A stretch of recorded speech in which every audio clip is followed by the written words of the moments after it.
He said anything is possible. Listen to me. Anything is possible. And while that's the truth, is not the truth.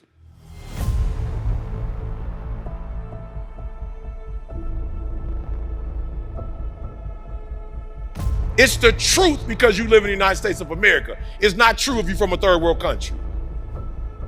And you need to be responsible for that. You need to understand what I'm saying to you. Everything is not possible if you live in a third world country. It doesn't matter what gifts and talents you have. They're just not opportunities. And so what you need to understand is you live in America, to much is given, much is required. You live in the United States of America. You live in a country where absolutely anything is possible. And I'm telling you because I was a high school dropout and I was homeless. And I went from a high school dropout to a GED to a PhD. Why? Because in America, anything is possible. Are you hearing what I'm saying? Anything is possible. Listen to me. We live in a country where they didn't say because you didn't start right, you can't finish right. So listen to me very closely. The first thing I want you to do for the rest of your life, I want you to think about the people who are meaningful to you, and I need you to look at those names at least 2-3 times a day. At least two. Why? Because there's an energy you're going to get from them that you can't produce on your own.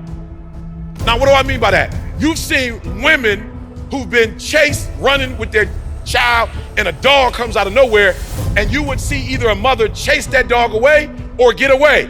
Whereas that same woman was with a dog by herself, it wouldn't be the same thing. But when you tell a mama to protect her child, there's something within that comes out that doesn't come out regularly. And so 2 things. The first one is, who are you here for? When I get on the stage, I think about Dee Dee. I never want my wife to go back to work. My daughter, 4-year and master's degree, she graduates in May. I paid for it in cash. They moved me in a way that I couldn't move myself. I didn't get a new gift. I didn't get a new talent. I've been talking since I was a kid. But I wasn't using it the way I use it now. So number one, I'm gonna let you sit down. Number one, who are you doing this for? Who will benefit from you taking this business to the next level? Who's gonna benefit? Who will be a better person? Number 2, I want you to write down, what's that impossible, and you can have a seat. What's that impossible for you? What's that impossible for you? I want you to write it down right now, because at the end of today, that's what I want from you. What's the impossible? Is it a dollar figure? I want to make an extra $1 million a year. What is it? Is it a dollar figure? Like really, in America, if you're gonna be successful, don't hesitate. Like he's right. If you're hesitating, if you're thinking about it, you're never gonna do it. Why? Don't hesitate. Why? Because the way the brain is designed, the brain, it can't do 2 things at once. As powerful as the brain is, it cannot think 2 thoughts simultaneously. You're either thinking one thought or you're thinking another one. So when you're hesitating, what does it mean? It means you're using energy to stop. It means that whatever your dreams and goals are, you're not using your energy and your strength to make that happen. So I'm gonna give you 3 things and I'm gonna get out of here. I got a plane to catch, right? Nothing is impossible. So you have to decide before you leave, what's that first thing that's been impossible for you? I want you to attack it and overcome it, because listen to me very closely. In America, once you make your first 7 figures, it's a wrap.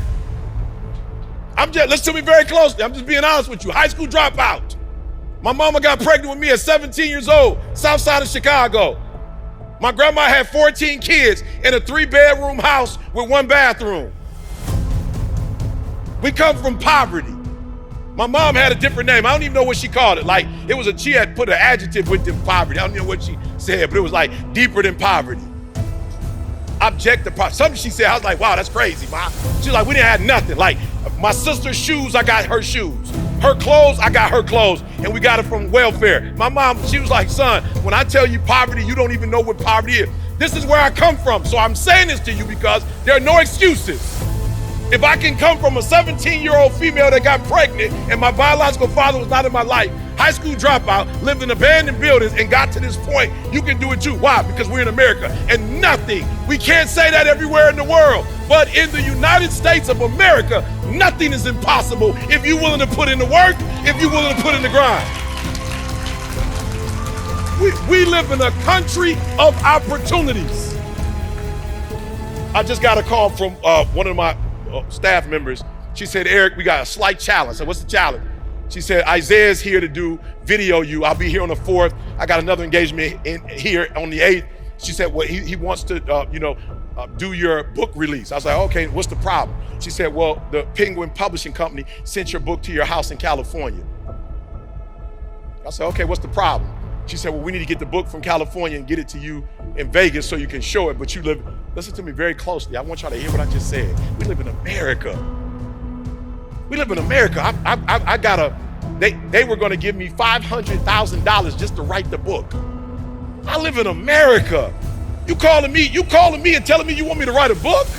And you gonna pay me $500,000 to write a book? But I've been studying, I'm like, I'm good on the $500,000. Hold on to that. I need a higher percentage. They didn't say, they like, let's go, whatever you want. In America, there was a time I got kicked out of school. I live in America. If you're willing to get up, if you're willing to work, if you're willing to grind. So they said, the book is at your house. I said, no problem. I pick up the phone. I call my guys that's building my pool for me. I said, hey, can you do me a huge favor? He's like, what? Hey, can you go get the book? They said FedEx left it on the front. Can you pick it up for me? It's like, yeah. All right, can you send it to me? He's like, yeah. I was like, here go my FedEx account. Keep it secret. Like, don't use this after this. And send it to this address. Come on, y'all gotta hear what I'm saying. I'm so pumped. We live in America. So I wanna say this to you because I know what some of you are thinking. Yes, there are obstacles.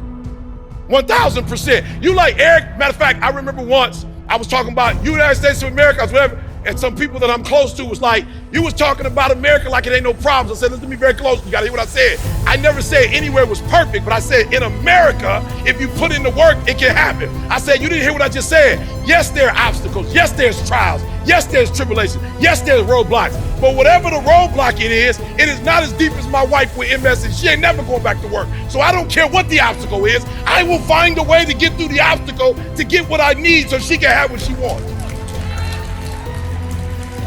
I don't care what the obstacle is. And I'm telling you today, I don't care what the obstacle is. What side of the American dream are you gonna be on?